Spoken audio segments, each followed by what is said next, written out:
I survived the night. It was pretty quiet here.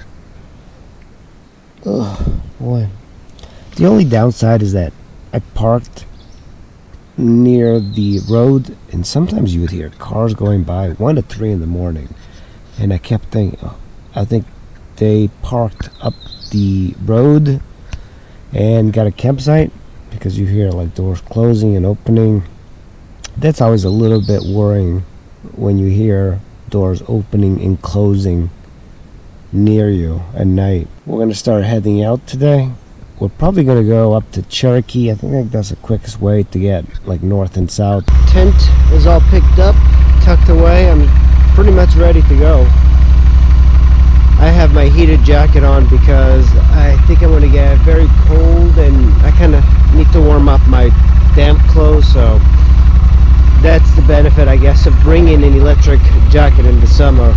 This bike is a beast. I have to say, it's one of the most comfortable adventure bikes I've ever had, and it's always cool to take it on an actual adventure. This is the first multi-trip ride that I've really done. I've done a couple with Squirrely, but those really weren't adventure rides. This does feel like an adventure ride though. I am glad that the roads are dry already. It's dry, you know, it's like it's warm, but the problem is it's I'm all drenched, so it doesn't feel that great. I could barely see anything. Hey, nice hard body. Only a tractor. I've seen quite a few Nissan hard bodies around there. I could barely see anything here last night, like right in front of me.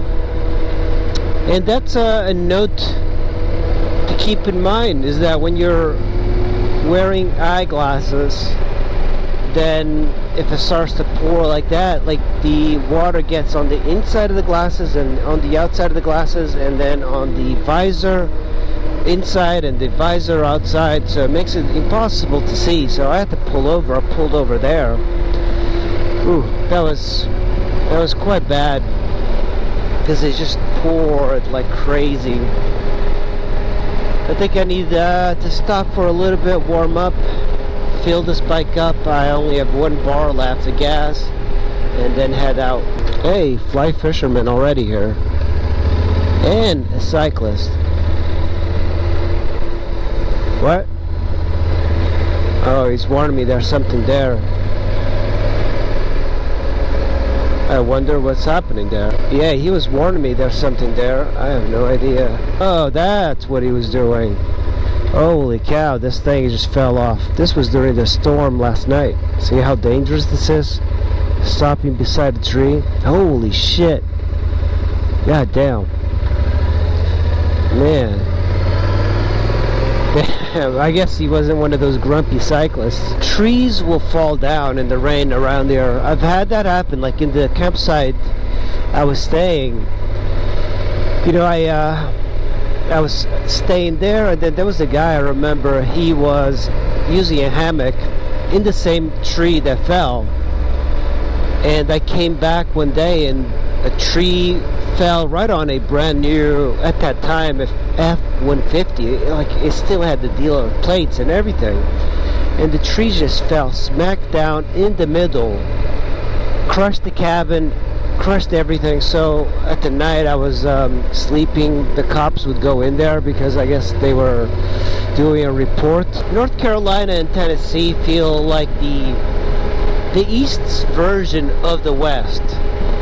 It's so like magnificent looking, tons of mountains. They're mountains in a different way, but the amount of like outdoorsy people that live here, the amount of people that do RVing, kayaking, it's kind of like what I would expect for people in Colorado.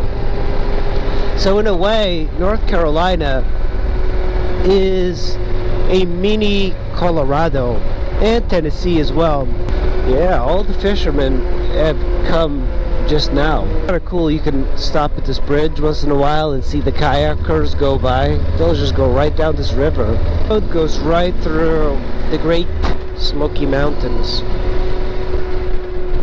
And normally I would think it's a great road, but not for motorcycling, because this one is patrolled, and it's also highly used by cars and even semis, because the semis, they can't go over, you know, the tail of the dragon and all of that sort of stuff.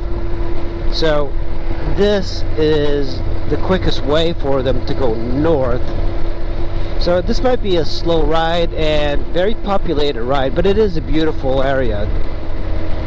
Does this go through Pigeon Forge, or I have no idea.